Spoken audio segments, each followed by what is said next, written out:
Hello dear students, hello ATPians, welcome to ATP star the super learning platform. मैं विवेक बंसल आप सभी का welcome करता हूं आज के सेशन में। आज बच्चों हम एक ऐसे टॉपिक पे बात करने वाले हैं जो 10th से 11th जब बच्चा मूव करता है और जब वो जेई नीट की प्रिपरेशन स्टार्ट करता है तो ये टॉपिक जरूर सर्च करता है, और चाहे उसके पेरेंट्स हो वो भी इस टॉपिक के बारे में जरूर जानना चाहते हैं कि how to choose perfect institute for JEE NEET preparation. आज मैं बिल्कुल अनवायस्ड तरीके से बात करने वाला हूं, जो भी पॉइंट्स इंपॉर्टेंट है सभी पे डिस्कशन करेंगे। और कोविड के बाद तो सिनेरियो बिल्कुल थोड़ा सा डिफरेंट हो गया है, कुछ चीजें और ऐड ऑन हुई हैं जो आपको देखने की जरूरत है कि क्या इस इंस्टीट्यूट के पास है या नहीं है। तो सारी चीजों पे बात करेंगे। जो भी लोग नए हैं, जिन्होंने भी अभी तक चैनल को सब्सक्राइब नहीं किया है, please click on the subscribe button and don't forget to click on the bell icon. बच्चों दोस्तों के साथ शेयर करो इस वीडियो को, ज्यादा से ज्यादा लाइक करो, बिकॉज यही हमारे लिए मोटिवेशन है। आपके लिए एक अच्छे टॉपिक्स पे मैं वीडियोस लाने वाला हूं।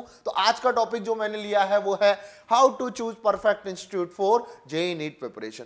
तो सबसे पहले बच्चे के मन में ये आता है कि सर मैं ऑनलाइन लूं या ऑफलाइन लूं। तो मैंने दोनों सिनेरियो लिखे हैं कि ऑनलाइन लेना है कि ऑफलाइन लेना है। सबसे पहले ये मोटो मैं क्लियर कर देता हूं। देखो, ऑनलाइन आप ले सकते हो, कोई इशू नहीं है, ऑफलाइन भी ले सकते हो, दोनों में कोई इशू नहीं है। बट दोनों में क्या क्या चीजें होनी चाहिए उन पे बात करेंगे। सबसे पहले आप जब कभी भी प्रॉपर ऑफलाइन कोचिंग की तरफ जा रहे हो, देखो मैं दोनों पे बात कर रहा हूं, तो जब भी आप ऑफलाइन कोचिंग की तरफ मूव कर रहे हो तो वहां पर आपको एक चीज जरूर ध्यान देनी है। कोविड के बाद ये बहुत इंपॉर्टेंट हो गया है कि कोचिंग के पास ऑनलाइन सपोर्ट सिस्टम, मतलब एज अ पूरा एक सिस्टम होना चाहिए अच्छे से। ये नहीं कि आपके लिए जब ऑफलाइन चल रहा है ऑनलाइन हो गया कन्वर्ट तो जूम पे पढ़ा रहे हैं, मतलब एक प्रॉपर सपोर्ट नहीं है। कभी भी कुछ भी क्लासेस चल रही हैं तो आपको इंस्टीट्यूट में ये जरूर देखने की जरूरत है कि जब भी आप किसी इंस्टीट्यूट को विजिट करो तो उसके पास ऑनलाइन सपोर्ट सिस्टम कितना मजबूत है।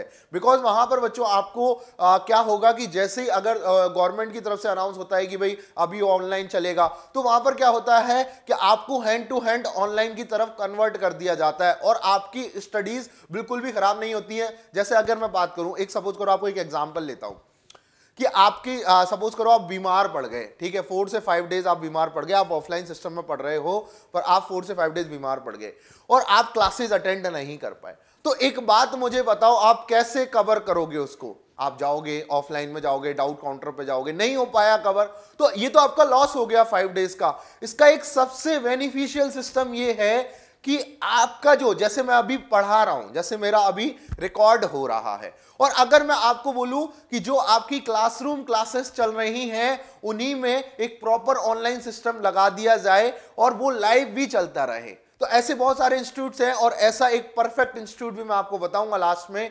आप यहां पर एक बात बताओ, अगर उस क्लास में कैमरा लगा हुआ हो, प्रॉपर ऑनलाइन सिस्टम लगा हुआ हो, तो जो भी बच्चे घर से देख रहे हैं वो प्रॉपर लाइव क्लास अटेंड कर पाए, तो ये बच्चों एक सबसे बेहतरीन एग्जांपल सेट किया गया।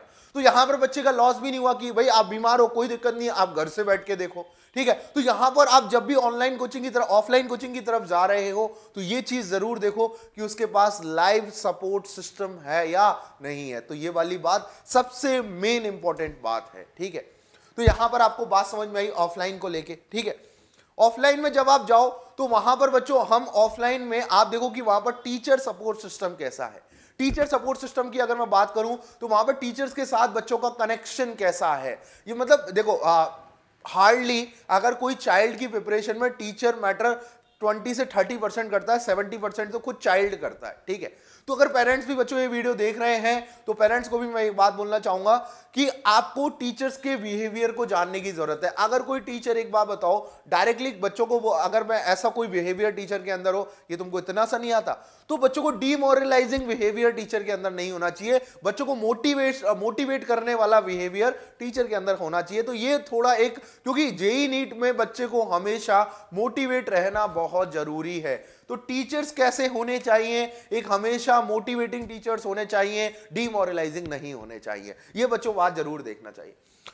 फिर उसके बाद पूरी प्रिपरेशन में बच्चों अब बात आती है, देखो ये दो बात तो मैंने कर ली कि भाई आपका सिस्टम कैसा होना चाहिए जो प्रॉपर ऑनलाइन प्लस ऑफलाइन हो, मतलब उसके पास ऑफलाइन सपोर्ट सिस्टम तो पूरा हो, बट उसके साथ साथ एक अच्छा academic offline online support system हो। मतलब ऑनलाइन में वो काफी सालों से चलता हुआ आ रहा हो तो आपकी स्टडीज पे कभी भी खराब नहीं होंगी, और जैसे ही अगर लॉकडाउन भी लगता है या कुछ भी लगता है तो आपकी स्टडीज पे मतलब कोई भी लॉस नहीं होगा। तो यहां पर बच्चों अब मैं देखो, अभी तक मैं इंस्टीट्यूट के सपोर्ट सिस्टम की बात कर रहा था, अब मैं बात करूंगा स्टूडेंट सपोर्ट सिस्टम कैसा होना चाहिए। देखो, आपको एक स्टूडेंट सपोर्ट सिस्टम मजबूत इसलिए चाहिए कि आपको ऐसे भीड़ में होता है ना कि आप 10-20 हजार की भीड़ में पढ़ रहे हो और वहां पर आपकी कोई वैल्यू ही नहीं है। आप भी बच्चों देखो फीस पे करके आते हो तो आपकी भी बातें सुनी जाए, आपको कहीं पे कोई दिक्कत आ रही है, कहीं पे कोई आपको डाउट्स है, आपके डाउट्स क्लियर नहीं हो रहे हैं, तो उन बातों पे गौर किया जाए। तो स्टूडेंट सपोर्ट सिस्टम भी एक अच्छा सिस्टम होना चाहिए। अब बात करते हैं बच्चों एकेडमिक के लिए कि आपका एकेडमिक सपोर्ट सिस्टम कैसा होना चाहिए। देखो, अगर आप ऑनलाइन भी चूज कर रहे हो और ऑफलाइन भी चूज कर रहे हो तो मैं एक बात बताता हूं। ऑनलाइन में सबसे पहले तो, ऑनलाइन ऑफलाइन दोनों के लिए ही बात कर लेते हैं। सबसे पहले तो एक स्ट्रक्चर्ड प्लान होना चाहिए जिसमें आपके एकेडमिक को पता हो कि भाई आज ये लेक्चर जाना है तो एंड ऑफ द कोर्स कौन से दिन कौन सा लेक्चर जाएगा। ये मैं ऑनलाइन के लिए बात कर रहा हूं, और चाहे ऑफलाइन के लिए बात करूं तो पता होना चाहिए कि कितने दिन में कौन सा चैप्टर खत्म होने वाला है, एंड ऑफ द डेट क्या है सिलेबस की, लास्ट में कौन सा चैप्टर कराया जाएगा, ये पहले से पूरा बना हुआ होना चाहिए। बच्चों, ये हर इंस्टीट्यूट के लिए एक सबसे बेहतरीन कदम है और ये सबसे इंपॉर्टेंट कदम है कि बच्चे को हम पहले से बता पाए कि आपको हम कौन से टाइम पे क्या पढ़ाएंगे, जिससे सामने जब बच्चे जब एडमिशन ले तो उसको भी क्लैरिटी रहे कि भाई ये चीजें यहां पर होने वाली हैं, इतना पढ़ाया जाता है, इतने लेक्चर से, ये सब बातें आपको पता होनी चाहिए। ठीक है बच्चों, उसके बाद देखो, अगर आप ऑनलाइन भी कोई कोर्स ले रहे हो तो ऐसा नहीं हो कि केवल आपको लेक्चर्स ही लेक्चर्स दे दिए जाएं, मटेरियल के नाम पे कुछ ना दिया जाए। तो इंडिविजुअल देखो, लेक्चर्स के साथ साथ आपको एक प्रॉपर मटेरियल भी मिलना चाहिए। डेली टू डेली आपको कोई ना कोई मटेरियल मिले जिससे आपको एक क्लासरूम वाली फील आए ऑनलाइन में भी। ठीक है, तो मैं मर्ज कर रहा हूं दोनों ऑफलाइन ऑनलाइन को, लेकिन आप बातें समझते जाना कि कहां पर मैं कौन सा पॉइंट पे बात कर रहा हूं। ठीक है, अब उसके बाद देखो, ऑनलाइन में भी मैं एक चीज कहना चाहूंगा, ऑनलाइन में एक तो डाउट सॉल्विंग फैसिलिटी है बच्चों, वो सबसे इंपॉर्टेंट होती है, बिकॉज यही मेन जान है डाउट सॉल्विंग। देखो, आपको आप कोई लेक्चर देख रहे हो, लाइव देख रहे हो, या फिर आप ऑफलाइन के लिए आ रहे हो। ठीक है, तो ऑफलाइन में तो ये होता है कि भाई डाउट्स आया, बच्चे ने हैंड टू हैंड क्लास में पूछ लिया, लास्ट क्लास में, या फिर उसके बाद बाहर आके टीचर से पूछ लिया। लेकिन ऑनलाइन में सबसे बेहतरीन जरूरत ये होती है कि आपको लेक्चर देखने के बाद कोई डाउट आया तो सबसे पहली बात कि भाई लाइव क्लास अगर चल रही है तो उसमें डाउट सॉल्विंग सिस्टम अच्छा होना चाहिए कि भाई कमेंट में बच्चा डाउट पूछ पाए, तो आप वो फैसिलिटी भी आप देख सकते हो। उसके बाद बच्चों, जो आपका अगर डाउट सॉल्व नहीं हो पाया तो फिर उसके बाद आपको कोई मटेरियल में डाउट आया तो वो आप कैसे डाउट क्लियर करोगे। तो उसके बच्चों दो तरीके मैं बता रहा हूं यहां पर।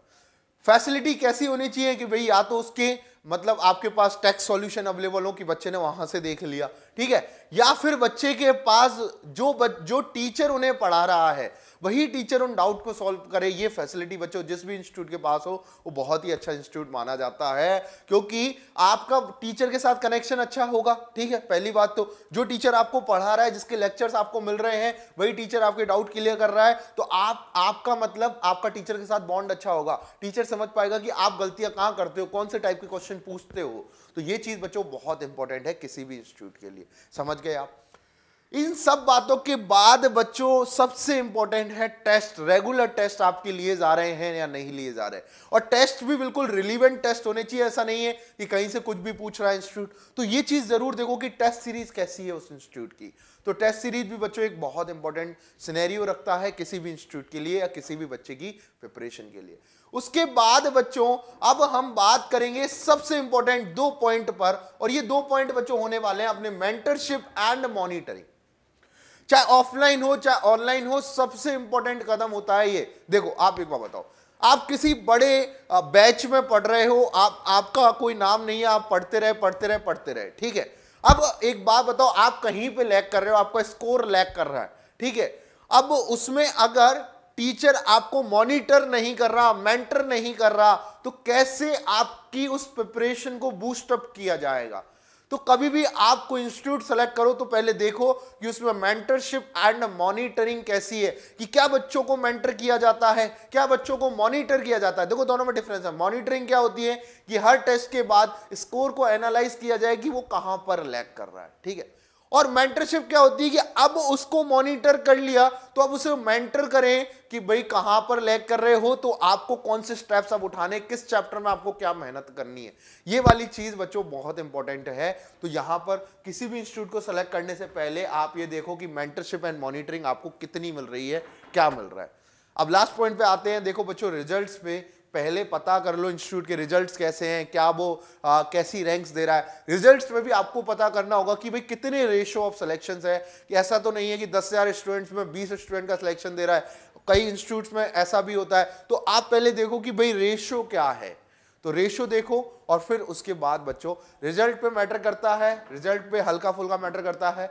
सबसे इंपॉर्टेंट है टीचर्स, मेंटरिंग, मॉनिटरिंग, ये इंपॉर्टेंट है। उसके बाद बच्चों पूरा एकेडमिक सपोर्ट। और सबसे इंपॉर्टेंट बात मैंने आपको बताई कि अब के सिनेरियो में अगर आप बच्चों ऑफलाइन और ऑनलाइन दोनों की साइड देख रहे हो, तो ऑफलाइन में जाने के पहले आप देखो कि वहां पर ऑनलाइन सपोर्ट सिस्टम कैसा है, क्या वो मजबूत है या नहीं है। बिकॉज अगर कहीं से भी कोविड की कोई सिचुएशन आती है तो बच्चों उसका फायदा आपको मिलेगा ही मिलेगा, मतलब आपकी स्टडीज में कोई दिक्कत नहीं होगी। तो जो भी बच्चे अभी 10th से 11th वाले सर्च कर रहे हैं कि भाई उन्हें जेईई नीट की 2024 का आपको मतलब तैयारी करनी है, तो बच्चों अभी का जो टाइम है बोर्ड से पहले का, तो बच्चों उसको आप यूटिलाइज कर सकते हो। आप ज्वाइन कर सकते हो अर्ली चैंपियन बैच। और बच्चों इस बैच के बेनिफिट्स भी काफी हैं, अब बहुत सारे लोग जुड़ चुके हैं इस बैच में, तो अभी कुछ लिमिटेड सीट्स बची है, तो आप ज्वाइन कर सकते हो अच्छे से।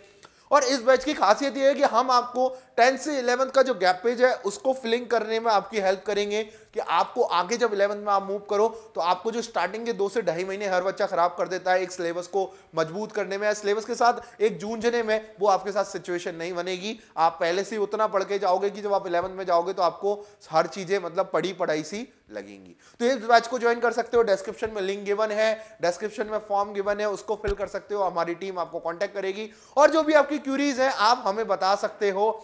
ये सारी जो चीजें आज मैंने डिस्कस करी है हर बच्चे के लिए इंपॉर्टेंट है और हर पेरेंट्स के लिए इंपॉर्टेंट है कि भाई उन्हें क्या क्या चीजें एक इंस्टीट्यूट में देखनी चाहिए। मिलते हैं बच्चों ऐसे ही अमेजिंग सेशंस में, और हम आपके लिए लाते रहेंगे। सेशन को लाइक कीजिएगा, चैनल को सब्सक्राइब कीजिएगा और कमेंट करके हमें बताइएगा कि आपको कैसा लगा ये सेशन। मिलेंगे बच्चों और अच्छे सेशंस में और आगे आने वाले सेशंस में। Thank you.